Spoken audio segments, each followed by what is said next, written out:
Hey everyone, and welcome. Today, we're going to take a really hard look at something a lot of us think we understand: hormones. We are going to challenge some really deep-seated beliefs about hormone therapy, and I promise you, what you're about to hear might just change the way you think about medicine. So let's just dive right in. So here's the big question for today. Are hormones the villain we've all been told they are? Something to be blocked and feared? Or could they actually be the solution to some of our toughest health problems? Well, the answer is way more complicated than you'd think, and it all starts with this truly shocking statement from the world of cancer research. Just let that sink in for a second. A major medical study is suggesting that we use high-dose estrogen, the very hormone that for decades has been blamed for causing breast cancer, as a treatment for it. I mean, this just completely flips the script, right? It forces you to ask, if the conventional wisdom can be this wrong about something as huge as estrogen, what else are we getting wrong? And that leads us straight into what you could call the hormone paradox. We just saw it with estrogen, right? The same exact substance is being framed as both the cause of a disease and a potential cure. And this isn't some weird one-off thing. It's a conflict that plays out all over medicine, and it creates this super confusing and frankly sometimes dangerous reality for patients and their doctors. For years and years, the standard of care has been built on a foundation of fear. It's like medicine built this fortress around the idea that hormones, especially estrogen and testosterone, were basically fuel for cancer. So the whole game plan was to suppress them, block them, and just keep their levels as low as possible. But this perspective, well, it often misses some really crucial, life-changing details.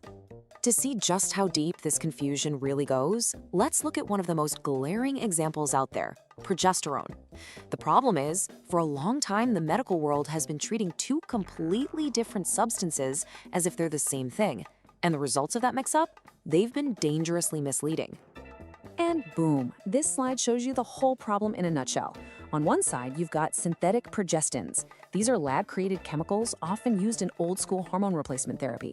The data links them to a 70% increased risk of breast cancer. That's huge. But then on the other side, you have bioidentical progesterone. It's molecularly identical to what your own body makes. And the studies, they show it doesn't increase risk and might even lower it. You see, lumping these two together is like saying a toy car and a real car are the same thing. They're just not. You can just feel the frustration in this quote from a medical expert, can't you? It's like, if the data so clearly shows there is a safer alternative, why isn't it the standard of care? Why are we still following these outdated guidelines that push people toward riskier options? It's a question that really gets to the heart of how slowly medicine can sometimes change, even when the evidence is staring us in the face. So this isn't just about one hormone. Overlooking these kinds of key details can have massive, massive consequences. Which brings us to another critical area where the standard approach often fails patients: the thyroid. And let me tell you about a real-world example that is just powerful. So picture this. You've got this 80-year-old woman, a school teacher her whole life, super sharp, totally independent, and then all of a sudden, she starts to decline. She can't balance her checkbook anymore, she's getting confused, she's just not herself. Her family is, of course, worried sick, and they take her to doctor after doctor trying to find answers.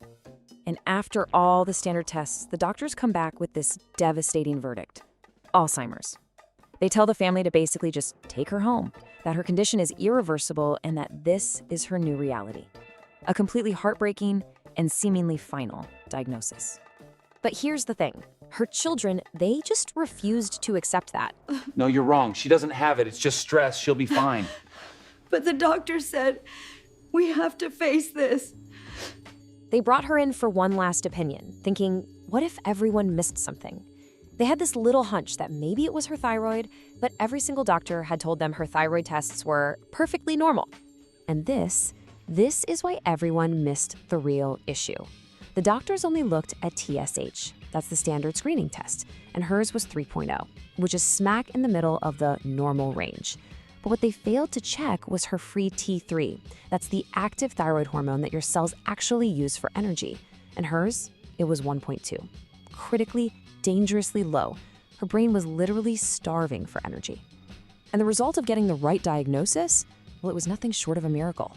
With just a tiny bit of the right thyroid hormone to get those free T3 levels up, she was back. The fog just lifted, the confusion vanished.